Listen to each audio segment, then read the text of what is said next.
Hello. Our group did removing left linear recursive grammars, and my name is Nicholas Walter. Chris Plucker. I'm Eric Jansen. There's been a long-standing problem with the normal top-down, left-to-right grammar processing. Left recursion can sometimes lead to non-terminations of grammar. Some algorithms already exist for creating equivalent non-left recursive context-free grammars. However, the grammars that are produced are far too large to be actually used. This paper is special in the way it proposes a new method for removing left recursion.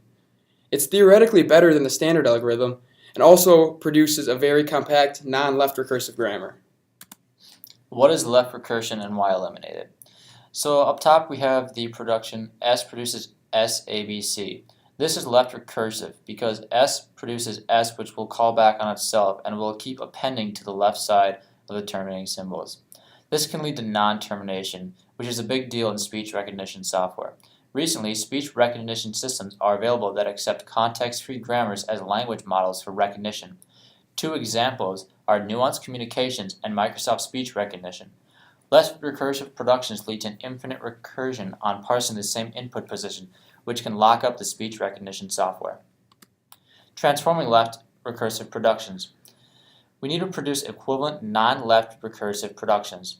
We must also produce grammars that are not in orders of magnitude much larger to save on space and speed. In order to do this, we will be using an algorithm called Paul's algorithm. So here's the pseudocode for Paul's algorithm. So the first step is assign an ordering of A's of 1 to A's of n for all the non-terminals of the grammar. You're going to do this for each one of the productions.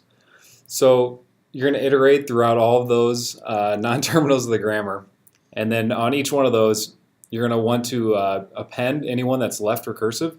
So you have the A here that you're going to want to append to any of the ones that are non-terminal. So this beta stands for any production that is non-terminal. And so you're going to iterate throughout all of them, and then you're going to append them to the ones that are non-terminal.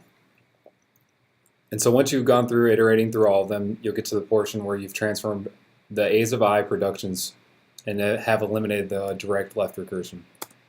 Here's the algorithm implementation with the left hand side showing the algorithm broken down into less technical terms.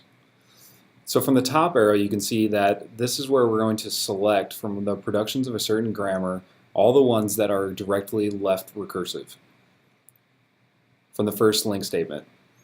And with that, we're going to take the collection of all of those, strip out the left recursive portion, and then we're going to append them to the new prime production.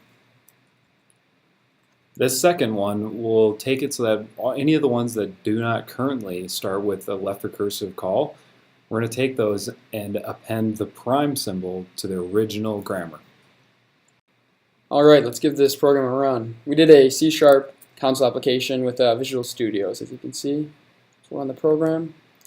This is the first example of grammar that is simplifying and taking out left recursion. And it's getting these text files from the directory we have specified, and any text file in there, it'll open up and get the original grammar from. So as you can see, the first one is directly left recursive, having S been repeated right away in the first character spot. And this is fixed by adding an S prime variable, which we are all familiar with. This is done with the algorithm here specified in the paper because it strips the recursion part off, which now makes A primed and only leaves the terminating symbols left behind, and then tacks on the A prime behind the terminal symbols in the third step here, and then adds the A prime, the new symbol, to the very last portion of the grammar. So as you can see, it follows through there. So for this second one, a little more complex example, but you still see the same idea. So with the left recursive SB, and then you have C and then a unit production. But still with this, you'll still follow the common rule of where you'll have the left recursive appended, so you'll have your new S prime variable with whatever was left recursive, which was your SB, so you have B, BS prime, and then the new production for the original grammar is going to be C, A, CS, A, S prime. And that's going to be because these were the ones that were left behind that were not, or were terminal and not left recursive.